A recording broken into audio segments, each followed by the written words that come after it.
Are you ready to unlock the secrets of brand innovation? Here you'll discover unexpected ways to make your brand soar in value. Get ready for inspiring stories, actionable tips, and insights you'll need to build your brand and learn an entirely new way to fly. This is the Hummingbird Effect. And now your host, Wendy Coulter. Hi, I'm Wendy Coulter, President of Hummingbird Creative Group, where we help CEOs and marketing leaders unlock the hidden power of their brands. For years, business leaders have focused on marketing tactics, but what truly matters is building a strong brand. Have you experienced a hummingbird effect? Like the co-evolution of the hummingbird and the flower, this is when small innovations in branding, marketing, or sales can lead to surprisingly big results in other unrelated areas of the business, like an increased valuation, a stronger culture, an operational breakthrough, or even a new product or service launch.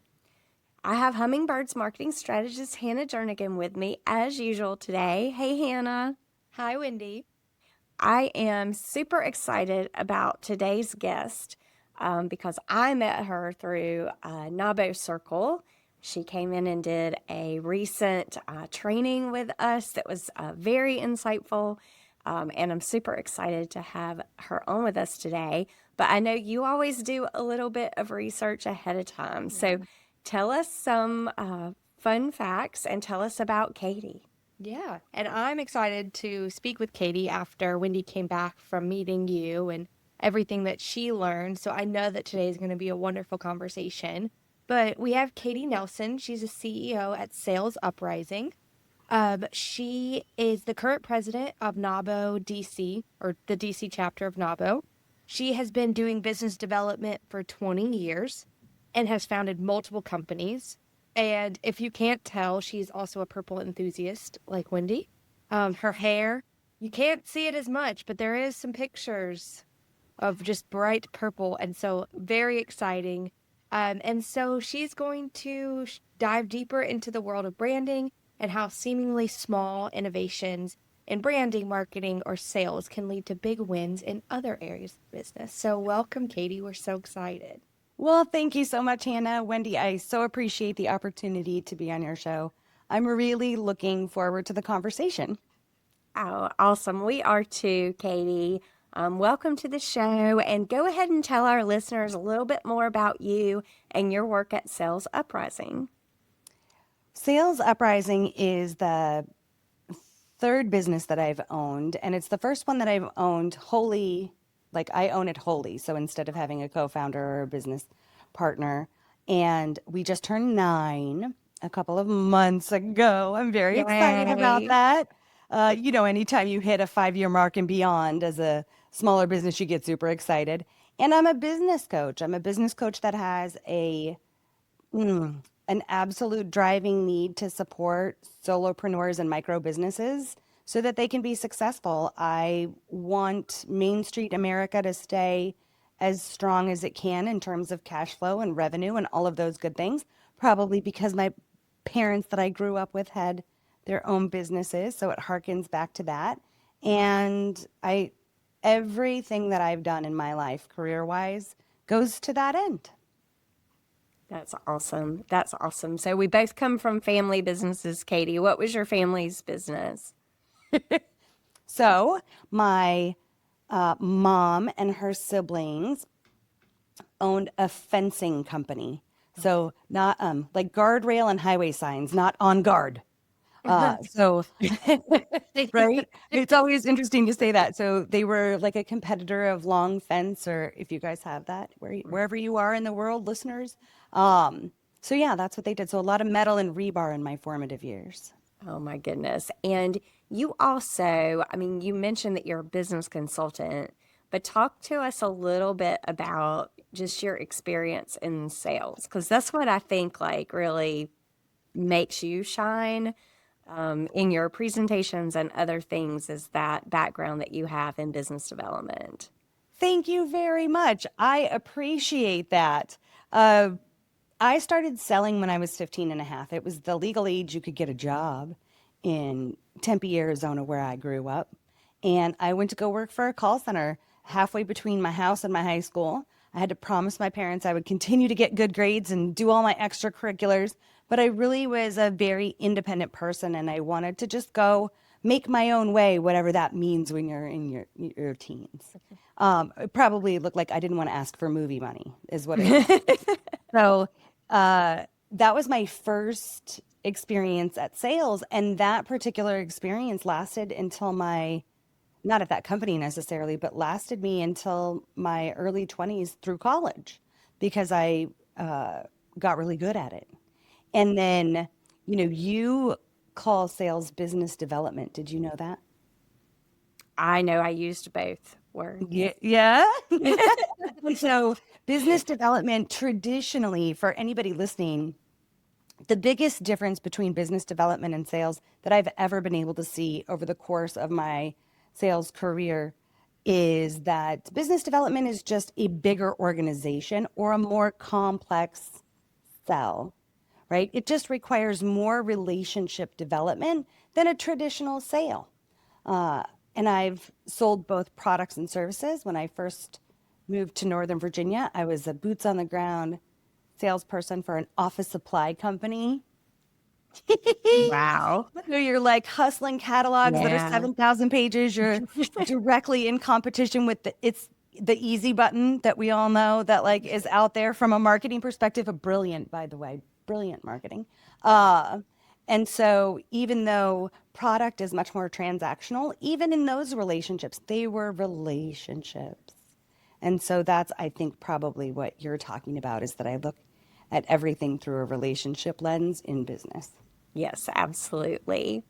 Well, let's jump into a hummingbird effect and ask you to please share a specific instance where a seemingly small change in a marketing, branding, or business development strategy led to a significant and positive outcome or results for a business in a way that was a little unexpected.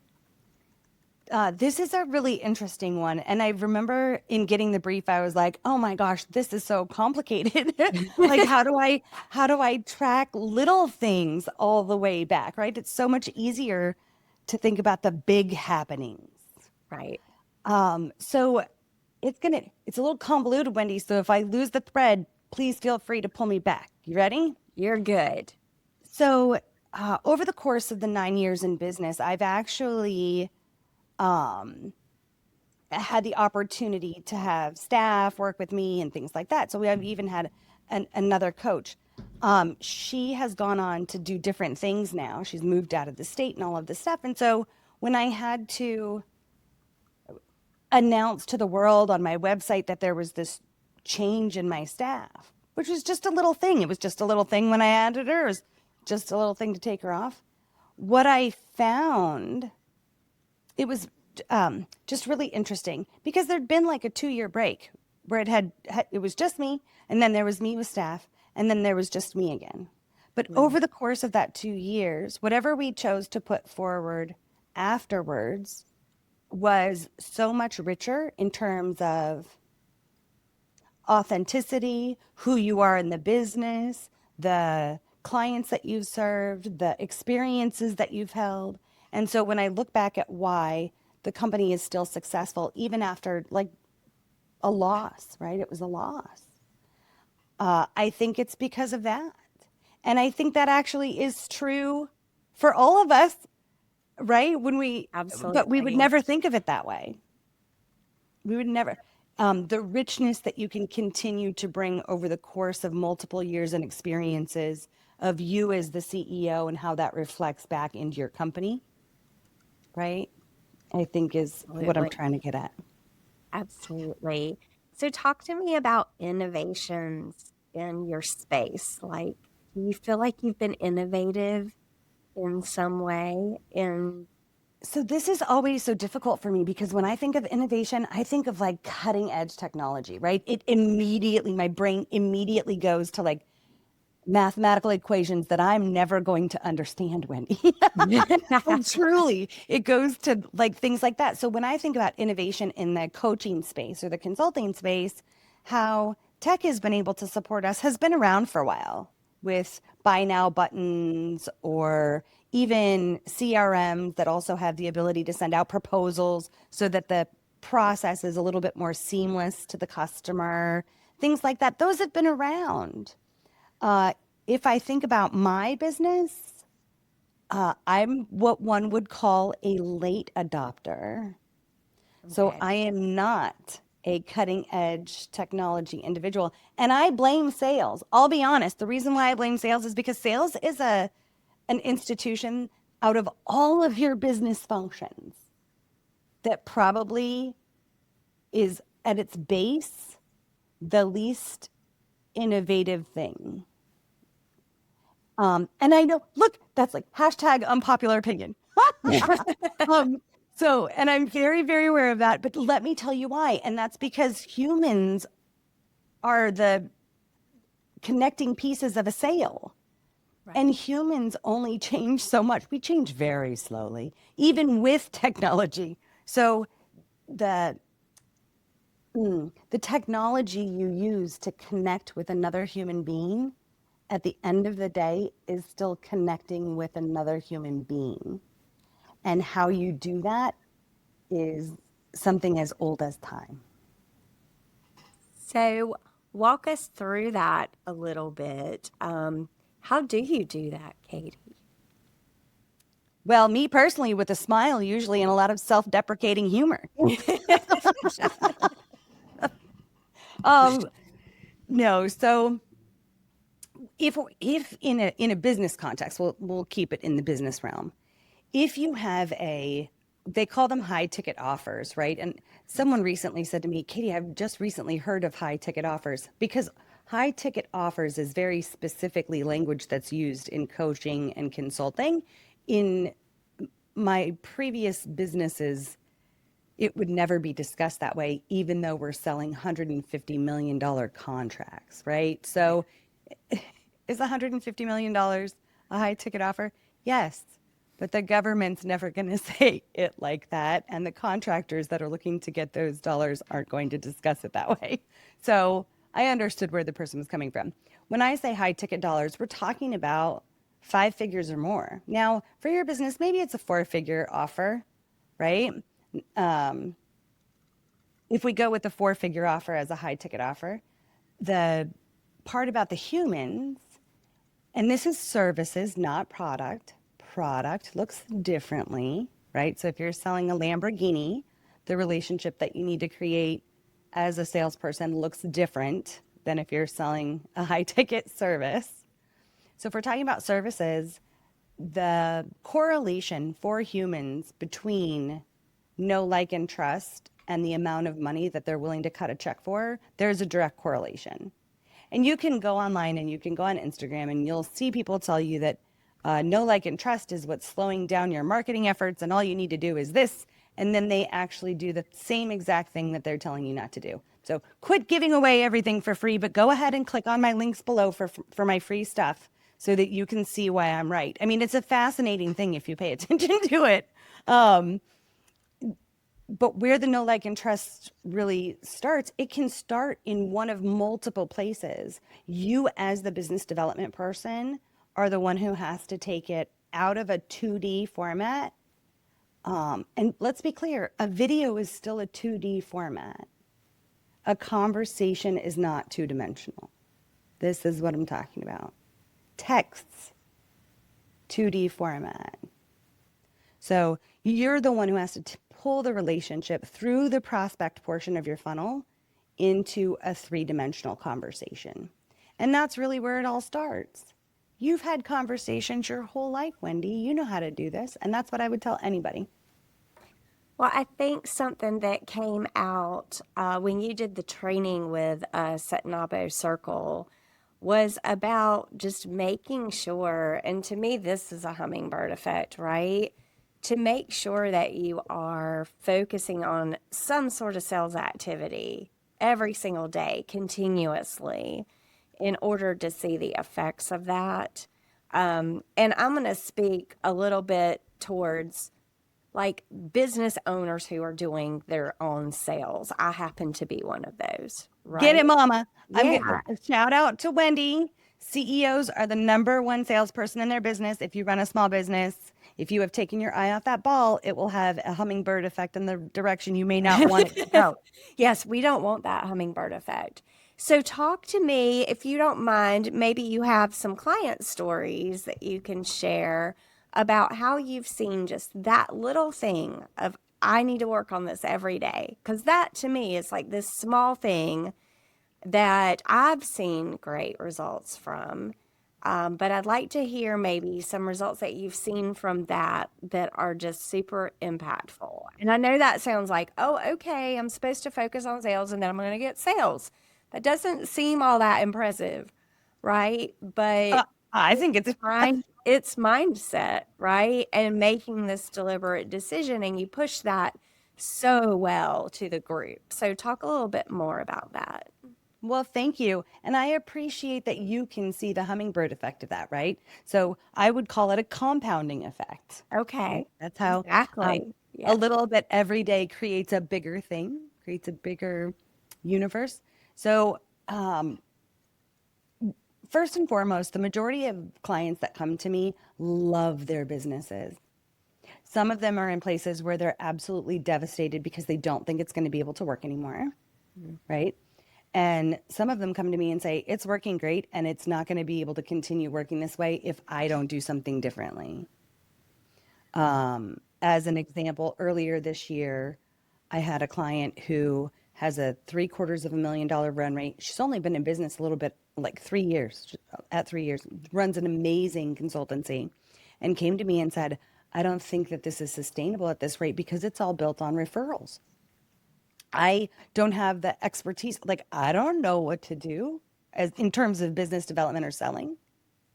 So you take that from where you're at, and over the course of the first 6 months of this year, chunking away at it little by little, looking back at it 6 months later, she has this pipeline that's 2 to 3 layers deep. And what I mean by that is actual clients. And then the outer ring of that is the COIs that give you those clients. And then further out from that are the strategic partners that get you to continual COIs or centers of influence, right? So now, because she just paid attention and, to your point, did a little bit every day, now she has this book that she can pay herself from that does not require referrals. Another example of that is, and she wasn't even a client. I did a talk for Thai SoCal, which is an entrepreneurial organization, and a really dear friend of mine from 15 years ago, who is a mindset coach and executive coach. She's a brilliant author, all of these things. She's one of those people who just gives. We all know this, right? I want to help. I want to give. Like, it's my passion to do this. I can just eat off of my own energy. Like, like they have a really big garden and they can just go in the back and pull dinner out of their garden. Like, I don't have that. I have to pay for my dinner at the grocery store. So she was just giving and giving and giving. And so she and I had a consultation after she put me on one of her stages. And I said, how much do you think about generating revenue?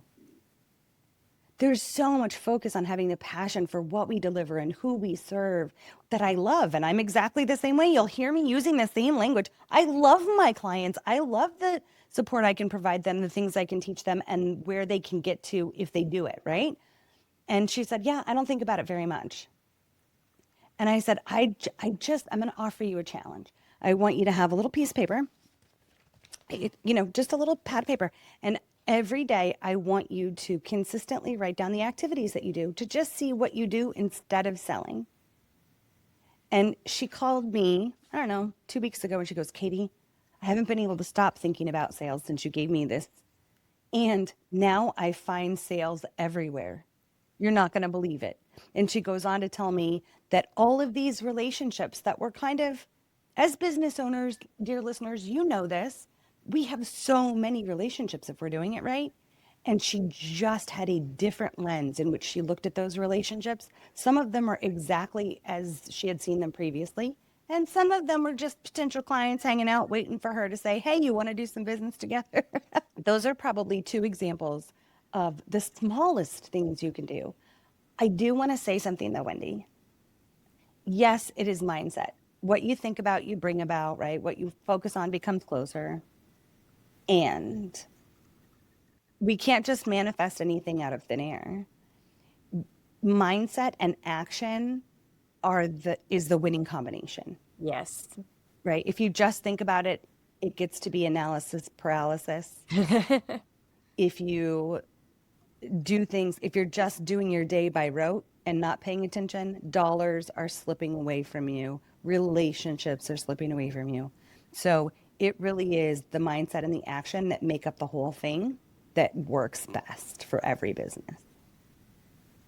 No, that makes total sense. And I think mindset without action to the things that you're working on, you're never gonna achieve those goals.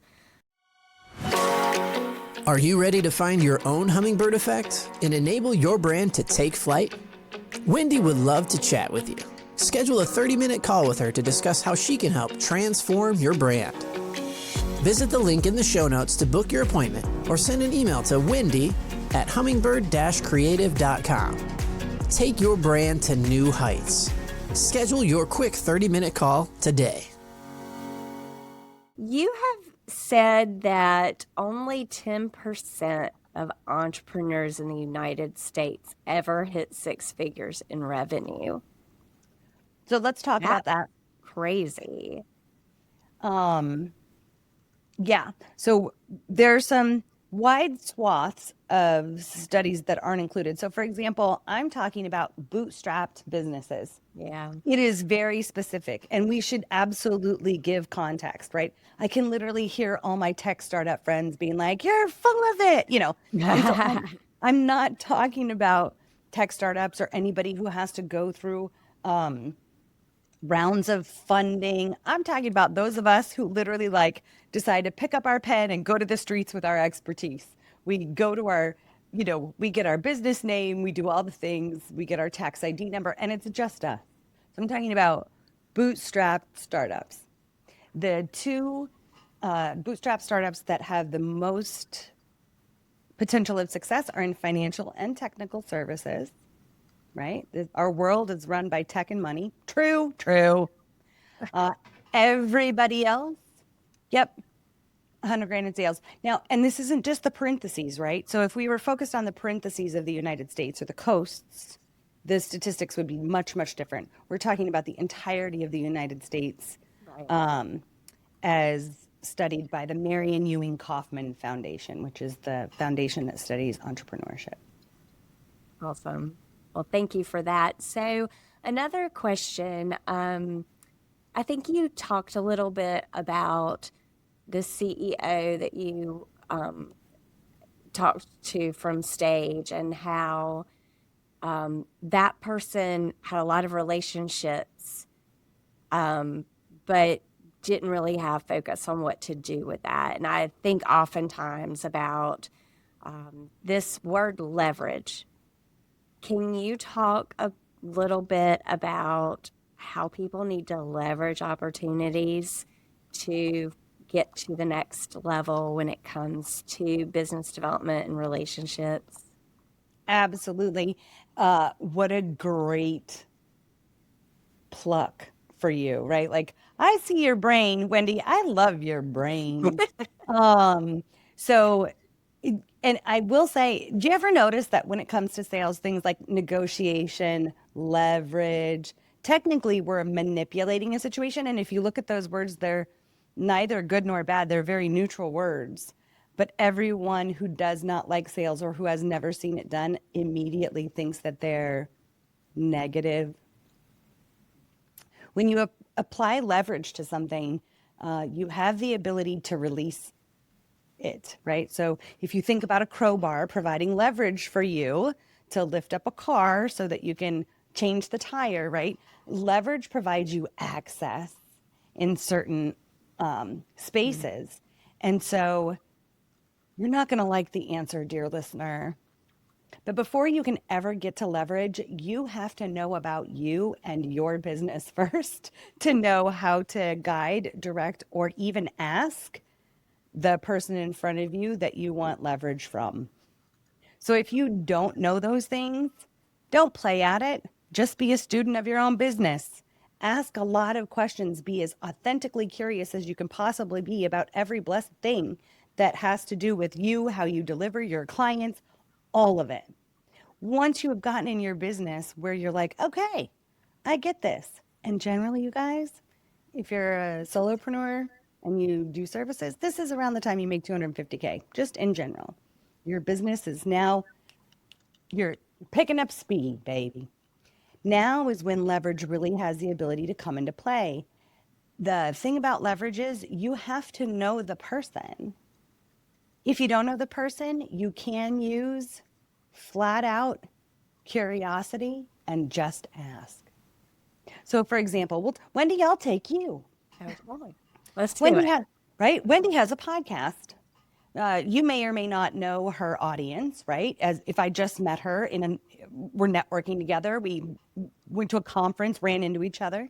I may not know anything about it, but I know she has a podcast. Now, if I know what I do and I say, so, hey, Wendy, can you tell me about your podcast? And she says, oh, well, yeah, I have listeners of all kinds, but we really, really focus on marketing and branding. And I say, oh, so business owners? And she's like, yeah. I say, ooh. So what are the chances you and I can get to know each other a little bit better? Because I think I may have a topic for your listeners that they could really sink their teeth into. Would that be of interest to you? So that's how I actually And leverage here we language. are. And Right? here we are, Imagine that. right? Imagine that. Imagine that. So it's literally a real-time example of how this happened, right? But I have to know something about her, but I really need to know who I am and what I can bring to bear. What do I have to give? What is of a benefit to Wendy? It's not about me first. It's about her first. I have to know me first, but it's all about her first and her audience. That's Yeah, really I when love. it works seamlessly. So you've kind of given me a different perspective on leverage, right? So being a part of a lot of groups, like I know so many people and I'm connected to so many people, and a lot of consultants and people I've talked to about business development activities are like, well, why aren't you leveraging your networks more? And I think to your point, we have networks, but we don't necessarily know those people that well. And so leveraging needs more than just I've got the network, right? Am I hearing you right on that? I need to like really and like looking back, the people that I have been able to leverage are people that I actually got closer to and understood their value proposition and what they were looking for or what they needed as well. So I love that piece of advice. The other question I have for you is, it's a very fast-paced business environment right now. You've got AI spinning around in all of our heads. There's just like so much change around us every day. What kind of advice can you give to a CEO or someone responsible for the business development and sales activities within an organization to encourage them to stay nimble and adaptable? Talk to me about whether you feel like being nimble and adaptable is really important in the world today of sales. 100%. So as always, like it just always is, even if you're not a business owner, if you're just a human, the world today would say nimbleness and adaptability are your friends, right? So there is a lot of, here you go. I'm going to use an analogy involving trees. Okay. You're ready? Sounds good. Okay, so we want the wisdom of the oak, staunch, there forever. It's beautiful. And that's a wonderful, wonderful thing. But an oak tree can be felled by lightning and strong storms, especially if it's been rainy, the ground is wet. Like birds got to it, there's rot on the inside. Oaks can be felled. And when they are, it's very painful. In business, you want to be like a willow tree. Wind blows all the time, and you want to be able to blow with it. You want to be able to bend into the wind in the same direction so that it doesn't cause you so much stress. No, I am not saying change your opinions or change your culture. I'm saying that everything will pass. This too shall pass. I remember my very first business ended. I know, obviously, I'm in my third iteration of a business. So my very first business that I started ended because of a government shutdown in 2012. We Wow. had, I know. Do you have I just don't look PTSD right now? I just don't look like I'm that old, do I? Oh, that's what you were going with. So do I have PTSD? No, this is not the first, so I don't know when this is going to air, but this is like the 21st shutdown we've had since 1973. The government shuts down every once in a while. Is it always painful? Yes. Is it super expensive? Oh my God, we really don't want to talk about that. It's and it's not really what anyone wants in terms of the American people, but this too shall pass. It has happened before in terms of what happens to the business when the government shuts down. My business ended. I didn't have enough runway. We had generated 6 figures within a year. Everything was looking sexy. But then when all of your money, like the faucets turn off, like your plane is like just about to go take off and then there's no runway anymore. So you just stay grounded. And that's literally what happened to my business. It wasn't in my business plan. It didn't occur to me. And I could have taken a wild, very, very hard 90-degree turn and done something that my business wasn't ready for in terms of culture, ideal client. And I didn't want to do that. So we went with the wind, right? And took everything that business was and put it into the next business that was just a little bit bigger and had a sturdier foundation. Awesome. So this too shall pass. Be nimble, be adaptable, but don't change the core of you, I think is what I would give you. Your sap doesn't change, right? Like what keeps you moving and motivated in terms of your business, the passions that you bring, the expertise that you have, while it can grow, it'll morph. So it'll become stronger and more flavorful and have more dimension to it. And when that happens as a business owner, sometimes we say, oh, well, this business no longer serves me. So I'm going to up-level it and turn it into something else. I would say, do you really need to ditch everything that you were? Or can you up-level your business at the same time you yourself are up-leveling, right? I think we're so humans, such fickle creatures. We're like, oh, so hey, yeah, so I did this for a really long time, but now I don't even do that anymore. So now I do this whole other thing, and we just kind of put that past experience behind us, take it for granted, stop talking about it, even though it's what built us up to who we are, grew our roots stronger, right? And go after the newest, shiniest thing. I don't really ever think that that's necessary. So, Katie, how do you feel about experimentation? As a CEO who's doing sales myself, I feel like I have to experiment so much with so many things now because maybe nobody's answering the telephone, or maybe those emails just aren't resonating, or those LinkedIn messages. Is that the right way to approach it? Is look at it as an experiment and just keep trying what we think is a better solution and see if that one works next? Is experimentation really a big part of it?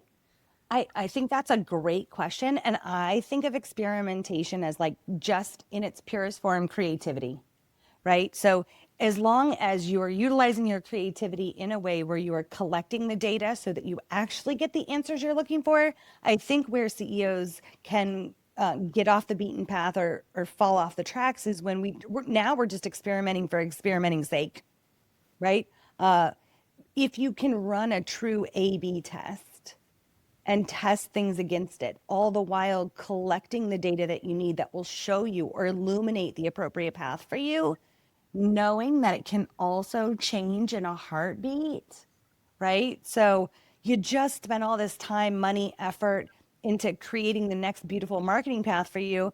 And then that whole thing gets blown up. Say algorithms change, like something you have zero control over. So Absolutely. is all of that time, money, and effort wasted? Maybe, maybe not. Because what I do know, Wendy, is that there are buyers of all kinds for the thing that you do, right? In as much as I talk about target market or niching more than most, I think. But there is a buyer for everyone. That pushy salesperson that your audience doesn't want to be, there's a buyer for that. Absolutely. That's why So, they're still around, right? right. It worked for someone for Yeah, sure. and it still is. Yeah. That man or woman is still got their name at the top of the list at that car dealership. That's what those people want. Like it's okay. There's no quit judging someone else's way of making money and focus on how you're going to make yours. So I love experimentation. I also think in its own way, it has the ability to keep us behind our computers and not out with our people. What I have found to be the most successful is for me to be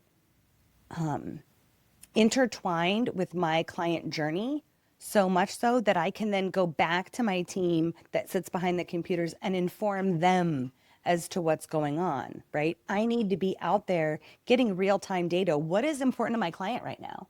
Which pain point are they talking about the most? Do I hear them? What do I hear them talking about? What are the things that keep them up at night? I'm not going to know that unless I'm with them or amongst them. And in that, we don't really need to be creative. We just need to be there and be authentic and curious and listen. Awesome. So, Hannah, I know you always take everything in. Yeah. What do you think about what Katie shared with us today? Well, I want to kind of go back and ask you one more question. And it's kind of, I'm glad I waited because I've adapted it as we've gone. But can you talk about, you said that action and mindset go hand in hand and that we can miss big opportunities if we're not paying attention. So for business owners or maybe someone in my position listening who feel like they're stuck in the day-to-day or just like deep in the weeds or don't know what to focus on next, or maybe just don't want to put something else aside to refocus, where do you recommend that they start? Or what is maybe one thing that they can pay closer attention to that might reveal those hidden opportunities like that one person was able to find? I love your question, Hannah. And I'm going to ask you what could possibly be more. Now, this is all in the realm of business development, right? So I'm going to ask you what's more important than feeding your business cash, right? Your business dies if it doesn't get fed cash. The only thing the business function, the business of business, not the humans of business, but the business cares about is that you continually feed it so that it can pay everything inside of it, right? The CEO, the employees, all of it. So why would anything be prioritized over that?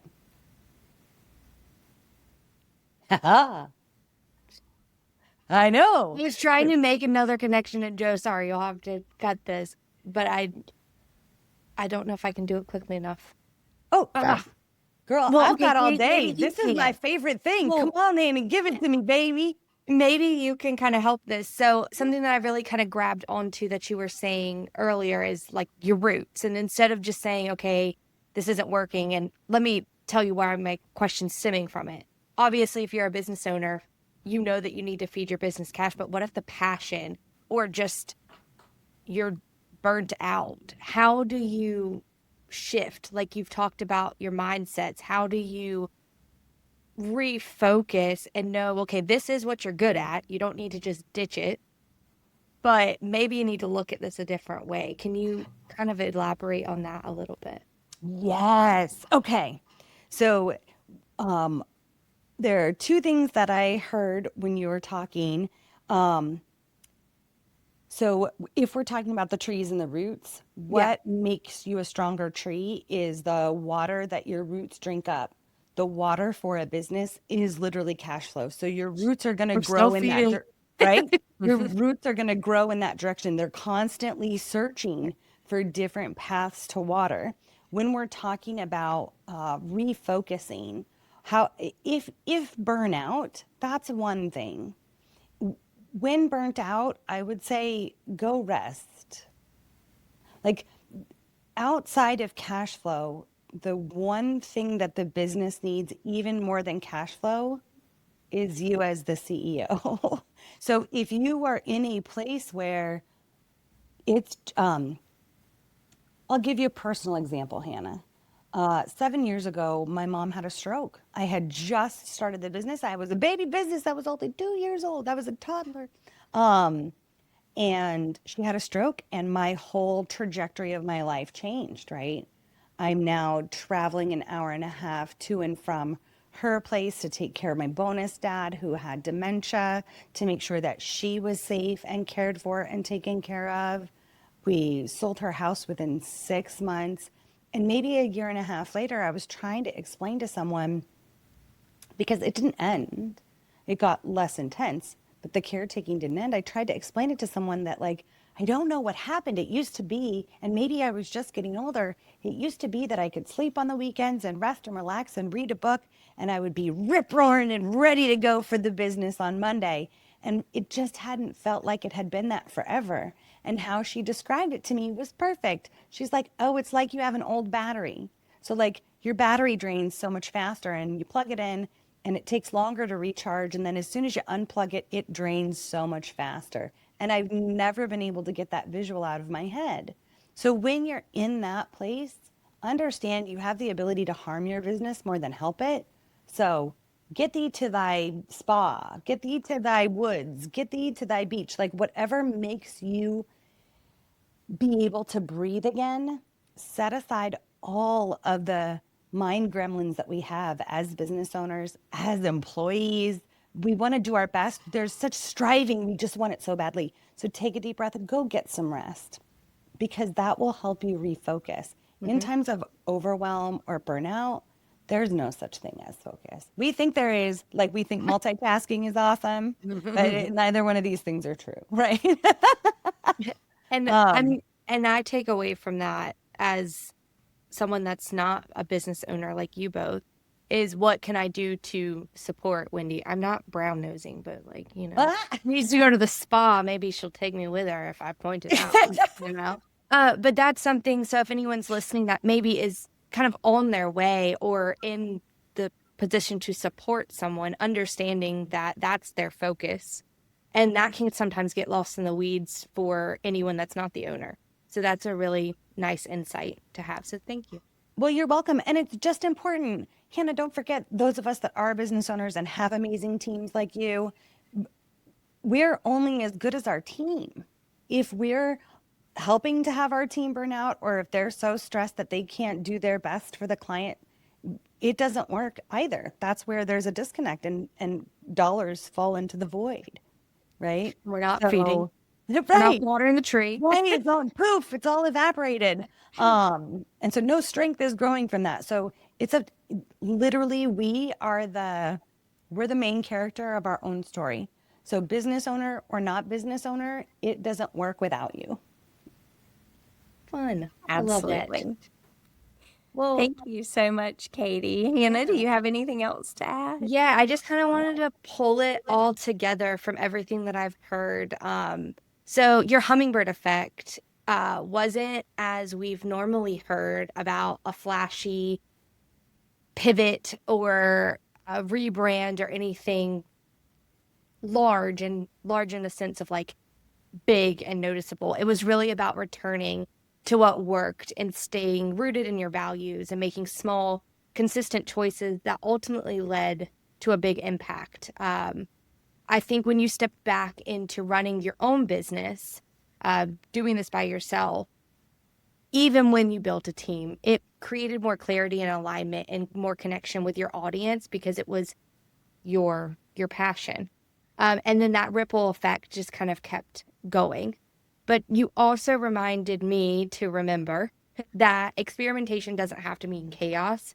It can be creative and intentional, and it needs to help you collect information, not just keep moving forward.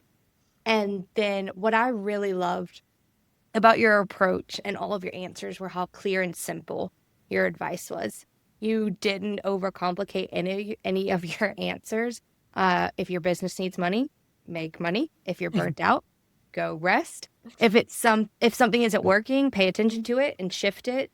So that clarity paired with the consistency and staying curious is what helped your business grow. And it should show us all that if we actually support the things that we need and the things that we're good at, we're going to succeed. So thank you. It was very insightful. That was lovely. I love that I said all those things. Yeah, you did. I like the way your brain works too. That's amazing. Yeah. And it is true. Simple is always better, honestly. Name something that's been improved by complications. Not much. But we forget it, right? Right. We think that growth means complicated. We think growth means difficult. I mean, we think a lot of weird things as humans. And there are amazing marketing campaigns that keep us on that track and keep us unfocused from what we really want if we're not paying attention. Well, thank you so much, Katie. This has been a great episode. Lots of insights from you, which I knew would happen if we got you on the show. We so appreciate your time and helping us explore a hummingbird effect in action. I would love for you to share your contact information with our listeners because you offer a lot of things and maybe even talk about the mastermind and other things that you've got going on there at Sales Uprising. Well, thank you for the opportunity. If anybody is looking to get in touch with me, they can just send an email to info@Sales Uprising and say Hummingbird Effects. And I will know exactly where they came from. You can also basically Google Sales Uprising. Because I am a registered trademark or registered copyright, right? I can be found at YouTube, Instagram, Facebook, LinkedIn. I have both personal and professional profiles since it's all me. And as far as what I offer, I've got 2 amazing masterminds. One is very specifically to get you to 250K, very specifically, because there's such a specific set of learning that you need to do as a business owner to get to that space. And then the next level of learning that you do looks very different, but is equally as important if you want 7 figures and beyond, all of that great stuff. I host retreats. There are 2 of them per year. There's the business planning retreat and the mid-year business planning retreat because business planning is super important and we tend to treat it like it's something we can just keep in our heads. I'm sure you know nothing about that, Wendy. I have too much stuff written down, actually, Katie. Like some days it's overwhelming because we're revisiting the business plan a lot and the marketing plan a lot here. But I think it's really important to do that all the time. So from a marketing perspective, absolutely. From an all the time perspective, can I give you something? Sure. I would say, much like when I was a teenager and I wanted to lose weight, staring at myself in the mirror all of the time never showed me that worked. So I wish it did. Right. So you're telling me to let it go. I would say, like good wine, give it some air to let it breathe. Awesome. Is what I would say, so that you can get the richness and depth of flavor of all of the things that you've created. That's what I would say there. Take it or leave it. That's just for you. But yeah, you can find me anywhere. I have a mastermind. I do retreats. I do speaking events, all of which are listed. Go visit LinkedIn, jump on my newsletter, and you can, we do a section called Katie in the Wild, and it's basically me everywhere. And this month, I think it's actually me in a safari. So, wow, that's cool. Very cool. Well, thank you so much again. And a big thanks to all of our listeners for giving us your time and energy today. I hope that we have brought you some joy through this episode and you can take what you've learned today from Katie and go find your own hummingbird effect. Thanks for listening to The Hummingbird Effect with Wendy Coulter. We hope you found this episode valuable. Please be sure to rate and subscribe wherever you get your podcasts. To learn more or to work with Wendy and her team, go to hummingbird-creative.com.